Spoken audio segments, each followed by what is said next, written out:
नमस्कार, मैं योगेश राणा। बीजेपी के बड़े नेता पूर्व कैबिनेट मंत्री गदरपुर से विधायक अरविंद पांडे ने राज्य में बीजेपी के नेतृत्व के खिलाफ खुला मोर्चा खोल दिया है।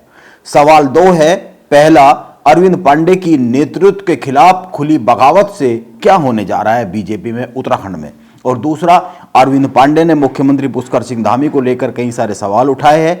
इसीलिए क्या बीजेपी के प्रदेश अध्यक्ष महेंद्र भट्ट अरविंद पांडे पर कोई अनुशासनात्मक कार्रवाई करेंगे, क्योंकि अरविंद पांडे ने अपनी बात पार्टी फोरम पर नहीं जनता के बीच में जाकर रखी है। हालांकि अरविंद पांडे ने नाम नहीं लिया है मुख्यमंत्री पुष्कर सिंह धामी का, लेकिन वो सीधे सीधे जैसे बात कह रहे हैं उनका इशारा मुख्यमंत्री धामी की तरफ ही बनता है। आइए सिलसिलेवार कुछ बातों को समझने की कोशिश करते हैं। आखिर उधम सिंह नगर की राजनीति में चल क्या रहा है? यह तो 2022 के विधानसभा चुनाव के बाद से ही समझ में आने लगा था। अरविंद पांडे की राजनीति अब बीजेपी में इतनी आसान तो नहीं रह गई है, लेकिन अभी जो उन्होंने कहा है उसके बाद तो यह साफ ही हो गया है, अरविंद पांडे अपनी गदरपुर विधानसभा सीट में ही बुरी तरीके से घिरते हुए जा रहे हैं। पहली बात, अरविंद पांडे कह रहे हैं बीजेपी में मुझे राजनीतिक तौर पर निपटाने की कोशिश हो रही है। दूसरी बात, अरविंद पांडे यह भी कह रहे हैं इस वक्त बीजेपी में धंधेबाजी का एक सिंडिकेट चल रहा है। तीसरी बात, वो कह रहे हैं मुझे मंत्री पद से हटा दिया गया और अब मुझे चैन से नहीं बैठने दिया जा रहा है। और चौथी बात, वो कह रहे हैं कुछ लोग इस वक्त उत्तराखंड बीजेपी के भाग्य विधाता बन बैठे हैं, ऐसे लोग मेरे विधानसभा क्षेत्र में गुटबाजी को बढ़ावा दे रहे हैं। अरविंद पांडे ने और भी बहुत सी बातें कही है, उन बातों पर बात करेंगे, पर सबसे महत्वपूर्ण यह है अरविंद पांडे ने यह बात कही कहां पर है। उन्होंने अपने विधानसभा क्षेत्र में अपने आवास पर बीजेपी के कार्यकर्ताओं को बुलाकर यह बात सार्वजनिक तौर पर कही। अरविंद पांडे ने यह बगावती तेवर उस वक्त दिखाए हैं जब राज्य में निकाय चुनाव की तैयारी चल रही है। बीजेपी पूरी तरीके से तैयारी कर रही है। देहरादून में बीजेपी के प्रदेश प्रभारी दुष्यंत गौतम बीजेपी की राज्य चुनाव समिति की बैठक ले रहे थे। अरविंद पांडे के इन बगावती तेवरों को ध्यान में रखते हुए दो बातों पर ध्यान दिया जाना चाहिए। पहली बात, उत्तराखंड में 2022 के बाद बीजेपी में एक बड़ा राजनीतिक मोड़ आया। यह मोड़ कोई खुद ब खुद तो आया नहीं, यह मोड़ दिया बीजेपी के हाईकमान ने, बीजेपी के सबसे बड़े नेता नरेंद्र मोदी और अमित शाह ने। बीजेपी के केंद्रीय नेतृत्व ने पहले त्रिवेंद्र सिंह रावत को मुख्यमंत्री की कुर्सी से हटाया, तीरथ सिंह रावत को कुर्सी पर बैठाया। इसके बाद तीरथ सिंह रावत को भी हटाया और पुष्कर सिंह धामी को मुख्यमंत्री की कुर्सी पर बैठाया। 2022 के विधानसभा चुनाव में मिली जबरदस्त जीत के बाद मुख्यमंत्री की कुर्सी एक बार फिर मिली पुष्कर सिंह धामी को। इस बदलाव के साथ ही उत्तराखंड में बीजेपी की राजनीति में त्रिवेंद्र सिंह रावत, मदन कौशिक, उमेश शर्मा काऊ, तीरथ सिंह रावत, रमेश पोखरियाल निशंक, बिशन सिंह चुफाल, बंशीधर भगत जैसे और भी बहुत से नेता जो पहली पंक्ति के नेता रहे हैं वो एक किनारे कर दिए गए। बहुत महत्वपूर्ण जिम्मेदारी उनको नहीं मिली। उस वक्त फौरी तौर पर इन लोगों को किनारे ही कर दिया गया। किसी भी राजनीतिक दल में यह एक स्वाभाविक सी गति होती है, जब नेतृत्व बदला जाता है तो बहुत से नेताओं को किनारे कर दिया जाता है, उनका महत्व कम कर दिया जाता है ताकि नया नेतृत्व खड़ा हो सके, अपने लिए जमीन तैयार कर सके, अपने लिए जगह बना सके।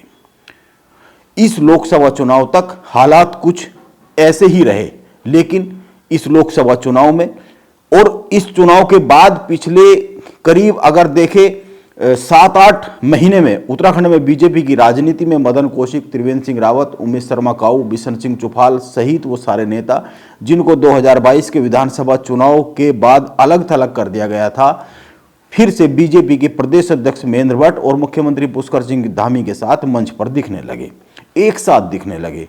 खासकर केदारनाथ विधानसभा का जो उपचुनाव हुआ, इसके पहले करीब करीब ये सभी नेता देहरादून में सरकारी आवास पर जाकर मुख्यमंत्री धामी से मिले, तस्वीरें खींची और उन तस्वीरों को सोशल मीडिया पेजों पर शेयर किया गया। ये एक तरीका होता है किसी भी राजनीतिक दल में कार्यकर्ताओं को संदेश पहुंचाने का। हम सब एक है, ये संदेश पहुंचाने का। बीजेपी में अंदरूनी तौर पर राजनीतिक हालात सामान्य है, यह संदेश पहुंचाने का। बीजेपी में ऐसा नहीं है कि इस वक्त कोई खेमेबाजी नहीं है, इस वक्त भी खेमेबाजी है और ये हर दल में होती ही है। कांग्रेस में भी है, क्षेत्रीय दलों में भी होती है। सपा और बीएसपी जैसे दल जहां पर केवल एक आदमी की ही सत्ता रहती है, एक परिवार की ही सत्ता रहती है, वहां पर भी इस तरह की आपस में मतभेद और खेमेबाजी होती है नेताओं में। एक घर में 5 लोग रहते हैं तो वहां पर भी मतभेद होते ही है। उत्तराखंड बीजेपी में पिछले एक साल में बीजेपी के बहुत से नेताओं के आपसी समीकरणों में बदलाव आया। बीजेपी के मौजूदा नेतृत्व को लेकर बदलाव आया, पर अरविंद पांडे को लेकर नहीं आया। इसके पीछे के कारणों को समझना चाहिए। पहली बात, अरविंद पांडे गदरपुर के अलावा उत्तराखंड के किसी हिस्से में अपना राजनीतिक महत्व पैदा नहीं कर पाए। उधम सिंह नगर में इस वक्त मुख्यमंत्री पुष्कर सिंह धामी, अगर जिले की ही बात करें तो सबसे बड़े नेता है। सौरभ बहुगुणा वहां पर अपनी जमीन के विस्तार में लगातार लगे रहते हैं। बीजेपी सांसद अजय भट्ट अपने असर को कम होने से रोकने के लिए लगातार लगे रहते हैं, लेकिन अरविंद पांडे और उनके राजनीतिक गुरु बलराज पासी अपने राजनीतिक कद को बचा नहीं पा रहे हैं। और ये आज से नहीं, काफी लंबे समय से।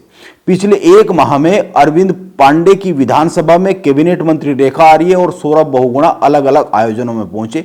इन आयोजनों में अरविंद पांडे नहीं पहुंचे। उनका कहना है उनको प्रॉपर तरीके से बुलाया नहीं गया, सम्मान के साथ बुलाया नहीं गया।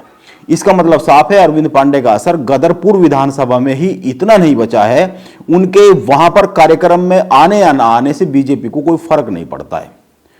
हरिद्वार में मदन कौशिक ने अपनी राजनीतिक जमीन कमजोर नहीं होने दी, अपनी उपस्थिति लगातार दर्ज कराते रहे, बीजेपी को बार बार यह एहसास कराते रहे।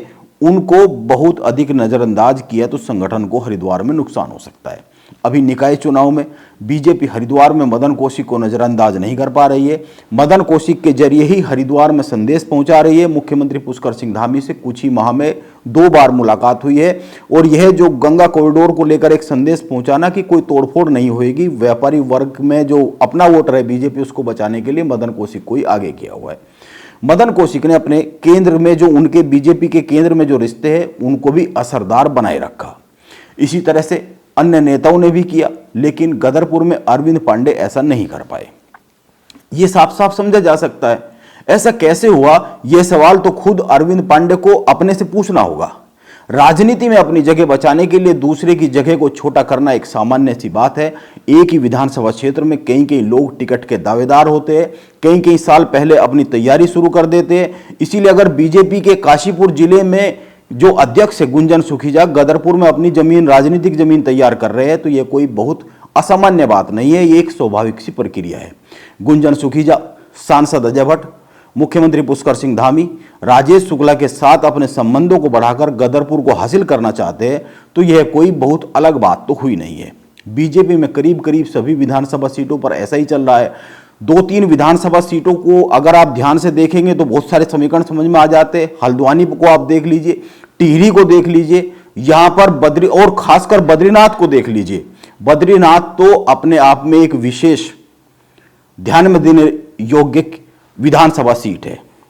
अरविंद पांडे और उनके राजनीतिक गुरु बलराज पासी बीजेपी में क्यों जरूरी नहीं रह गए हैं, यह उनको खुद ही समझना होगा। उन्हीं के खेमे के रमेश पोखरियाल निशंक अभी भी खुद को बीजेपी में पहली पंक्ति में खड़ा रखे हुए हैं, जबकि बीजेपी में राजनीतिक संकट उनके सामने भी मौजूदा समय में कुछ कम नहीं है। लोकसभा के चुनाव में टिकट नहीं मिला, तमाम चीजें हैं। प्रदेश अध्यक्ष को लेकर वो दौड़ में बने रहने की कोशिश करते हैं, कुछ संदेश भेजने की कोशिश करते हैं, देहरादून में आकर प्रेस कॉन्फ्रेंस करते हैं, कई सारी चीजें जो राजनीतिक गतिविधि में लगातार बने रहने के लिए करनी पड़ती है, वो करते रहते हैं। अरविंद पांडे अपने आवास पर खड़े लोगों से कह रहे हैं, तुम लोगों ने मुझे बचाना है तो बचा लेना, वरना कोई बात नहीं, जो भगवान ने लिखा है वो हो जाएगा। अरविंद पांडे को यह समझना चाहिए, नेता को जनता नहीं बचाती है, नेता जनता को अपने चारों तरफ गोलबंद करता है, यही तो राजनीति कहलाती है। अरविंद पांडे इस वक्त राजनीतिक संकट में है, और यह बीजेपी नेतृत्व पर उनका ताजा सीधा हमला है। यह हमला उनके राजनीतिक संकट को घटाएगा नहीं, बढ़ाएगा ही, ऐसा लगता है। हो सकता है महेंद्र भट्ट कुछ सोच रहे हो। महेंद्र भट्ट को वैसे तो अरविंद पांडे के सारे बातों को लेकर, वो जो तीखा हमला है उसको लेकर सीधे सीधे जवाब महेंद्र भट्ट की जवाबदेही बनती है। 5 बार के विधायक आखिर ऐसा क्यों कर रहे हैं, लेकिन मौजूदा ये हमला भी अरविंद पांडे के राजनीतिक संकट को कम करता हुआ तो दिखता नहीं है। नमस्कार, मैं योगेश राणा।